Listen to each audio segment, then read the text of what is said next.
ሰላም ጤና ይስጥልን ተመልካቾቻችን በሳምንት ሁለቴ ወደ እናንተ የሚደርሰው አርት ስፖርት ሃይላይት ፕሮግራማችን ለዛሬ ይዘንላችሁ ቀርበናል። ከዚህ ከስቱዲዮ በጋሻው አየለና እኔ ማለም ሰገሰይፉ ማርቆስ ኤልያስ የፕሮግራሙ አጋር እንደሆነ ይታወቃል። በጋሽ እንኳን ደህና መጣ። እንኳን ደህና ቆየ። ተመልካቾቻችን ለዛሬ የተመረጡ ትኩስ መረጃዎችን ወደ እናንተ የምናቀርብ ይሆናል። የቻምፒየንስ ሊግ ተጠባቂ ምሽቶችና ሊቨርፑል ሻምፒዮን ስለሆነበት ውድድር በስፋት የምንመለከት ይሆናል። በጋሽ እስቲ እንደመነሻነት ቻምፒየንስ ሊግን እንቃኘዋለን። የሩብ ፍጻሜ ውድድር እንግዲህ በከፍተኛ ጉጉት ይጠበቃል። ማክሰኞ አርሰናል ከፒኤስጂ እንዲሁም ረቡዕ ዕለት ባርሴሎና ከኢንተር ሚላን ጋር የሚያደርጉት ጨዋታ በከፍተኛ ጉጉት ይጠበቃል። ቻምፒየንስ ሊግን እንቃኘውና ወደ ሊቨርፑል ሻምፒዮን ድል እንመለሳለን። ማክሰኞና ሮብ የሚካሄዱ የሻምፒየንስ ሊግ ጨዋታዎች በነገው ዕለት አርሴናል ከፒኤስጂ ያገናኛል። ይህ ጨዋታ ትኩረትን የሚስበው ፒኤስጂ በጥሎ ማለፍ ጨዋታ ላይ በአርሴናል ላይ መሸነፍ ጣፋንታ ገጥሞት ነበር። ይህንን ሉዊስ ኤንሪኬ ደግሞ በደንብ ጠንቅቆ የሚያውቅ በሰል ያለ አሰልጣኝ። አሁን የምናየውን ፒኤስጂ ያሳየን ሉዊስ ኤንሪኬ ነው። ከእለት ወደ እለት እያደገ የመጣ ሻምፒየንስ ሊግን ያነሳሉ ተብሎ ከተገመቱት ቡድኖች ውስጥ አሁንም ያለ ትልቅ ቡድን መሆኑን ያሳየን። አርቴታም ከእለት ወደ እለት የፕሪሚየር ሊጉን ዋንጫ ወደ ማጣቱ ሲቃረብ ሻምፒየንስ ሊግን አንስቼ አርሴናልን የተሻለ አርሴናል መሆኑን አሳያለሁ የሚልበትና ብዙ ግምትም የተሰጠው የአርቴታ ቡድን አርሴናል ይህንንም ጨዋታ ያሸንፋል ተብሎ በአብዛኞቹ ሰው ድምፅ ተሰጥቶታል። ግን እግር ኳስ አይታወቅምና የሉዊስ ኤንሪኬ ቡድን ከሜዳም ውጭ ሜዳም ላይም የተሻለ ቡድን መሆኑን ባለፈው በአስቶን ቪላን ከውድድር ሲያስወጣ አሳይቶናል። ብዙ ጨዋታዎቹንም ሊጉም ላይም እየመራ ዋንጫውን እንደማንሳት ያረጋገጠ ቡድን ነው። ስለዚህ ትልቅ ትኩረት የሚሰጠው ለዚህ ለሻምፒየንስ ሊጉ ስለሆነ ፉክክሩ በጣም ጫናው አርሴናል ላይ የሚበረታ ይመስለኛል። አንደኛ የመጀመሪያው ጨዋታ አርሴናል ሜዳ ላይ በሆነውን፣ ሁለት እንደዚህ ከሜዳ ውጭ ሲጫወቱ ደግሞ የሉዊስ ኤንሪኬ ፒኤስጂ ትልቅ ቡድን መሆኑን ሁሌ ወደ በማጥቃት ላይ ያተኮረ ጨዋታ የሚጫወት ቡድን ስለሆነ ለተመልካች የሚስብ ቡድን ያሳዩናል የሚል እምነት አለኝ።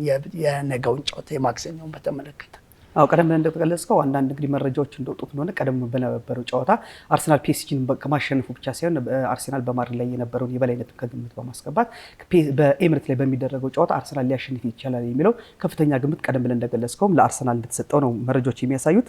ምናልባትም የሁለቱ ቡድኖች ጨዋታ በአርሰናል አሸናፊነት የሚጠናቀቅ ከሆነ ቀጣዩ ጨዋታን የበለጠ ሊያከብደው ስለሚችል አርሰናል ይህን ውጤት በአግባቡ ሊጠቀምበት ይችላል የሚል የተለያዩ ጽሁፎችን ተብሏል። ምናልባትም አርሰናል ፒኤስጂ እንዴት ሊያቆሙ ይችላል የሚሉ አንዳንድ ጽሁፎች አሉ። እሱን ወደ ኋላ መለስ ብለን የምንመለከት ይሆናል። ረቡዕ ዕለት የሚደረገው ደግሞ የባርሴሎና ከኢንተር ጋር የሚያደርጉትም ጨዋታ በከፍተኛ ጉጉት የሚጠበቅ ውድድር ነው። እንደሚታወቀው ባርሴሎና በሁለቱ ግንኙነት ላይ በተሻለ የነጥቦችን በማሳበስም የተሻለ ደረጃ እንዳለው ቁጥሮች ያሳያሉ።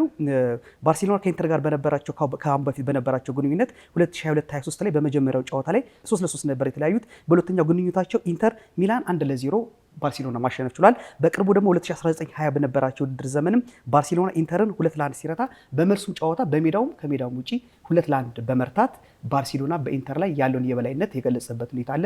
እንደምታውቁ እንግዲህ በጋሽ የመጀመሪያው ጨዋታ ባርሴሎና ላይ ከመደረጉ አንጻር ባለፈውም ጊዜ ደግሞ ባርሴሎና ከነበረው ብቃት ያው ዋንጫ ማድሪድን አሸንፎ ከመምጣቱ አኳያ ስትመለከተው ኢንተር ደግሞ በፕሪሚየር ሊግ ጨዋታ በአንጻሩ የተሸነፈ ቡድን ነው። በተሸነፈ ስለልቦና ነው ቻምፒየንስ ሊጉን የሚቀላቀለው። ምናልባትም በዚህ ጨዋታ ላይ ባርሴሎና በሜዳው ላይ በከፍተኛ ውጤት ኢንተርን ሊያሸንፍ ይችላል የሚሉ ግምቶች በከፍተኛ ደረጃ ላይ እየታዩ ናቸው። የሴሪያውን ውድድር የመሪነቱን እድል ያጣበት ነው ኢንተር ሚላን። የኢንዛጊው ኢንተር ሚላን የመሪነቱን እድል አጥቷል። ለኮንቴው ናፖሊ ያስረከበበት ነው። የሶስትዮሽን ዋንጫ አነሳለሁ የሚለውን ተስፋ እያመነመነበት ጨዋታ ነበረ ከትላንትና ያካሄደው ጨዋታ።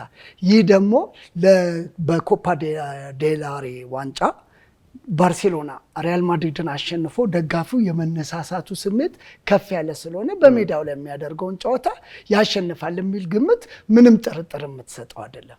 ከቀደም ሲል የሶስትዮሽን ድል ያሳኩት የጆዜ ሞሪኖ ኢንተር ሚላንን እሱን ታሪክ ለመድገም ኢንዛጊ እድሎች አሁንም አሉት ማለት አይቻልም። አንደኛውን እድል አጥቷል።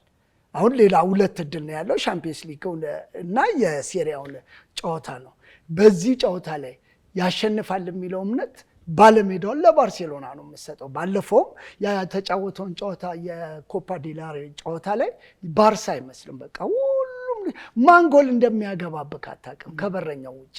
ሁሉም ጎል አግቢ ስለሆነ ለኢንተር በሚታወቁበት ጣሊያን ሲባል በመከላከል በካቴና ይታወቃል። ያንንም ማፈራረስ የሚችሉ ከመሃል የሚነሱ ዳርና ዳር የሚወጡት ልጆች ለኢንተር ስጋት ይሆናሉ።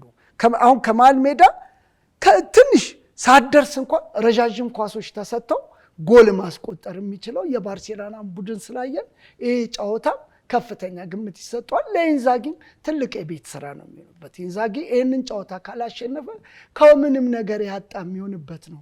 ምናልባት በጠባብ ውጤት ተሸንፎ ነጥብ አስጥሎ ከመጣ በሜዳው ላይ የሚያደርገውን ጨዋታ በደጋፊ ፊት የሚያደርገውን ጨዋታ ውጤቱን ሊያስቀይረው ይችላል የሚል እምነት አለ። ቀደም ብለን እንደገለጽከው እንግዲህ የባርሴሎና የምንጊዜም ግብ አስቆጣሪ በቻምፒየንስ ሊግ እንግዲህ ሊዮኔል ሜሲ እንደሆነ ይታወቃል። 120 ግቦችን በማስቆጠር የምንጊዜም የባርሴሎና ምርጥ ግብ አስቆጣሪ ነው። በአንጻሩ በኢንተር በኩል ደግሞ ላውትሮ ማርቲኔዝ 20 ግቦችን በማስቆጠር የምንጊዜም የኢንተር ሚላን ግብ አስቆጣሪ ነው። የሁለቱ ጨዋታ እንግዲህ በከፍተኛ ጉጉት ይጠበቃል። በነገው ዕለት የሚደረገውን የአርሴናልና ፒኤስጂ ጨዋታዎችን ስንመለከት አንዳንድ ጽሁፎች ወጥተው ነበር። ምናልባትም እንደምታውቀው አንዳንድ ጉዳቶች በቻምፒየንስ ሊግ ላይ በአርሴናል በኩል ጉዳት በማጋጠሙ በተጫዋቾች ሰላልፍ ላይ ምናልባትም አርቴታ የራስ ምታት ሊገጥሙ ይችላል የሚሉ የተለያዩ ሀሳቦች እየተነሱ ነው።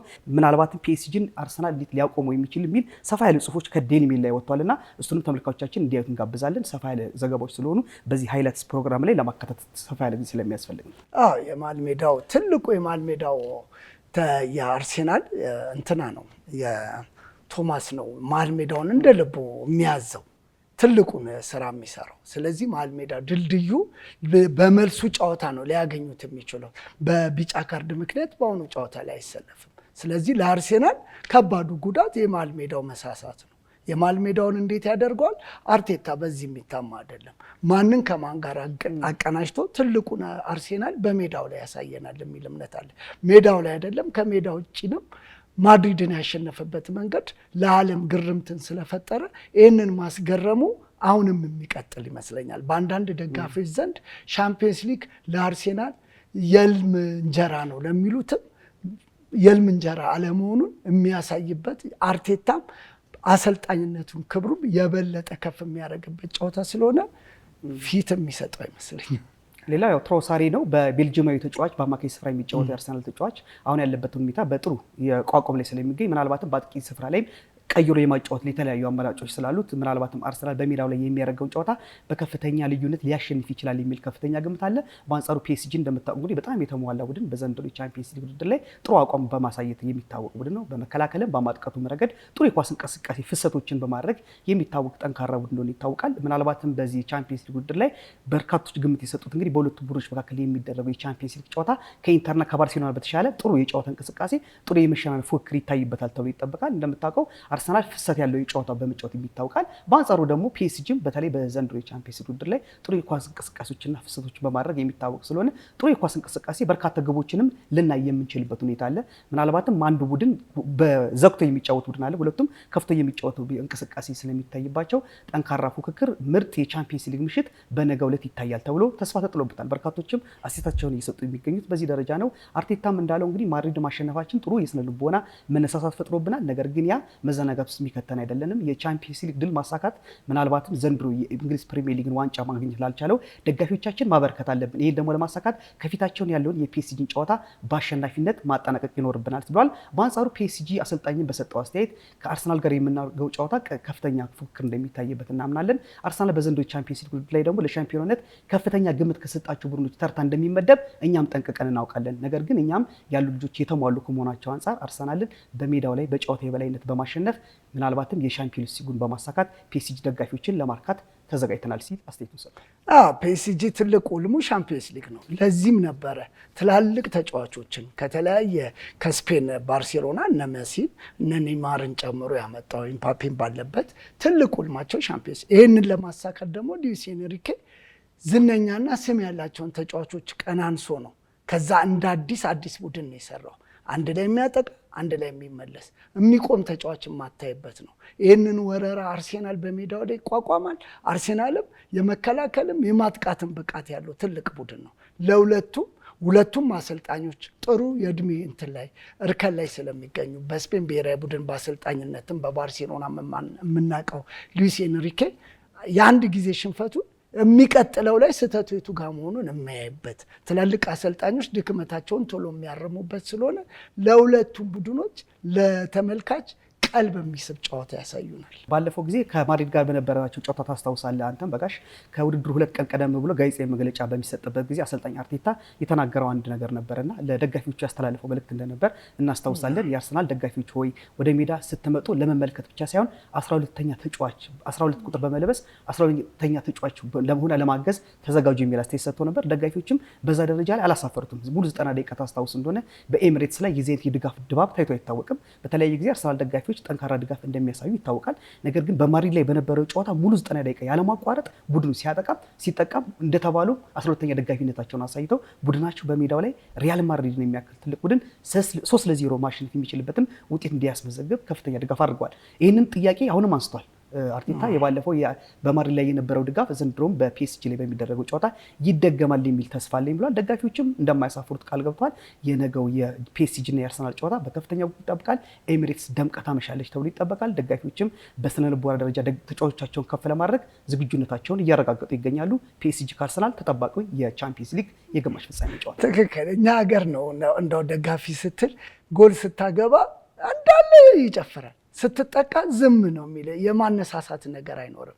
እዛ ውጭው ዓለም ላይ ልክ አርቴታ ባለፈው ማድሪድን ያሸነፈው ማድሪድ ትልቅ ቡድን ነው፣ ከአርሴናል የተሻለ ቡድን መሆኑን ማንም ማድሪድ መጫወት የማይፈልግ ተጫዋች የለም።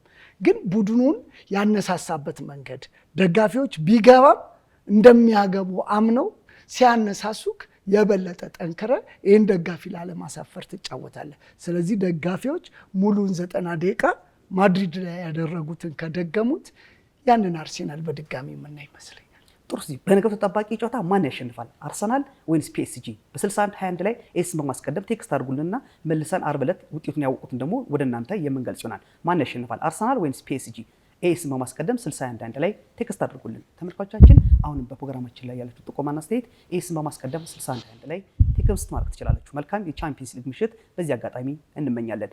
ወደ ፕሪሚየር ሊጉ እናምራ። እንደተጠበቀው ሊቨርፑል እጅግ በደመቀ ሁኔታ ደጋፊዎቹ በልዩ ድባብ አጅቦት ሊቨርፑል ሻምፒዮንነቱን አረጋግጧል። ለ20 ጊዜ በማሸነፍም በማንቸስተር ዩናይትድ ብቻ ተይዞ የነበረውን የበላይነት መቀላቀል ችሏል። ደማቁ የሊቨርፑል ምሽት እንዴት ይገለጻል?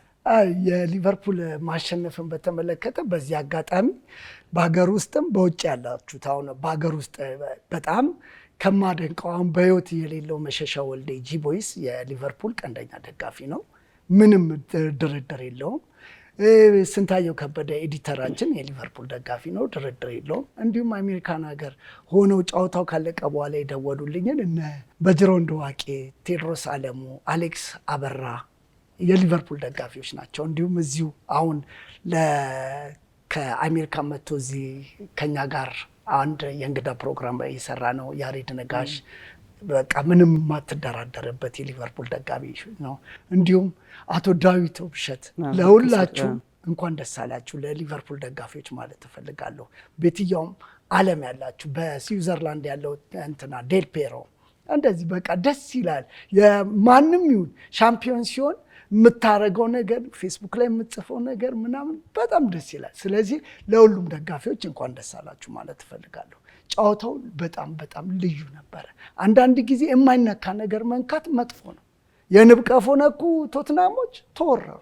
ባይነኩ እኮ ምናልባት ተስፋ ጭላንጭል ለአርሴናል ደጋፊዎች እሰይ አንድ ሲገባ የአርሴናል ደጋፊዎች በቃ ደጋገሙ እሪ ሲባል ነበር። ተነካ የንብ ቀፎ፣ አዘነቡት የጎልማቱን በረዶን የተጣለበት። ስለዚህ በሜዳ ላይ ሻምፒዮንነትን ስታረጋግጥ ነጥብ ተጋርተ ሳይሆን አሸንፈ ሲሆን ደግሞ ምን ያህል ትልቅ ቡድን መሆኑን አሳይቷል። ትልቅ ተጫዋቾች፣ ትልቅ ቡድን፣ ትልቅ ደጋፊ። በደጋፊ የማይታመው ሊቨርፑል ይሄ ዋንጫ ሲያንስበት እንጂ አይበዛበትም። በነበረው እንቅስቃሴ ከሻምፒየንስ ሊግ የወጣበት መንገድ፣ ከኤፍኤ ካፕ የወጣበት መንገድ ለዚህ ዋንጫ ምን ያህል ትኩረት እንደሰጠው ስላሳየ ያንስበታል እንጂ አይበዛበትም ማለት ፈልጋለሁ። ጥሩ አሰልጣኝ ስሎት እንግዲህ እንደምታውቀው በመጀመሪያው እንግዲህ ቡድን በተረከቡበት ዓመት ነው ሻምፒዮን የሆኑት። እንደሚታወቀው እንግዲህ በእንግሊዝ ፕሪሚየር ሊግ ውድድር ላይ እስካሁን ድረስ በመጀመሪያ ቡድን በተረከቡ የመጀመሪያው ዓመት ሻምፒዮን መሆን የቻሉ 4 አሰልጣኞች ነበሩ። 5ኛው አሰልጣኝ መሆን ችሏል ስሎት እና በዚህ አጋጣሚ እንኳን ደስ ያሉት የሚል የተለያዩ አስተያየት ደርሷቸዋል ከጋርዲዮላ ጭምር ማለት ነው። ስሎትም ይገባዋል። የዘንድሮ የሊቨርፑል ቡድን እንግዲህ ከጅምሮ አንስቶ ባለፈው ጊዜ በተደጋጋሚ አንስተነዋል። ሻምፒዮን መሆን የሚያስችለውን አቅም ማሳየት የሚችል የሻምፒዮና ቡድን በመመራት ውስጥ በመምራት መካከልም ያለው ልዩነት በመጠቀም እንዴት አሸንፎ መውጣት የሚችል ጠንካራ ቡድን እንደሆነ ይታወቃል። ከዚህ አንፃር አሰልጣኝ ስሎት ከውድድሩ በኋላ እንደተናገሩት በቻምፒየንስ ሊግ ላይ ባለድል ለማድረግ የምንችለውን ያክል ሙከራ አድርገናል፣ ነገር ግን እሱ አልተሳካም። እንደዛም ቢሆን ግን ተጠባቂውን የእንግሊዝ ፕሪሚየር ሊግ ውድድር 4 ጨዋታዎች እየቀሩት ለደጋፊዎቻችን በዚህ መልክ ማቅረብ በመቻላችን ደስታችን ወደር የለውም በማለት ደስታቸውን ገልጸዋል። ከስካይ ስፖርት ጋር በነበራቸው ቃለ ምልልስ ይህን አስተያየት ሰጥተዋል። የሊቨርፑል ደጋፊዎችም ቀደም ብዬ እንደገለጽኩት እንግዲህ ውድድሩ ከመጀመሩ በፊት እንግዲህ በርካታ ደጋፊዎች ቀይ ጭስ ሬድ ስሞክ ነው እንደ አንድ ዘይት ጭሶችን ደጋፊዎቹ አጀበው ተጫዋቾቹን የገቡበት መንገድ ምን ያክል በስነልቦና ደረጃ ላይ ልጆቹ ከፍ ያለ ስሜት ላይ እንዲኖሩ ያረጋገጠ ነበር። ከስቴዲየም ውጭም የነበረው ድባብ በጣም ከፍተኛ ነበር። በርካታ የሊቨርፑል ደጋፊዎች እየተዝናኑ ውጤታቸውን ይጠብቁ ነበር።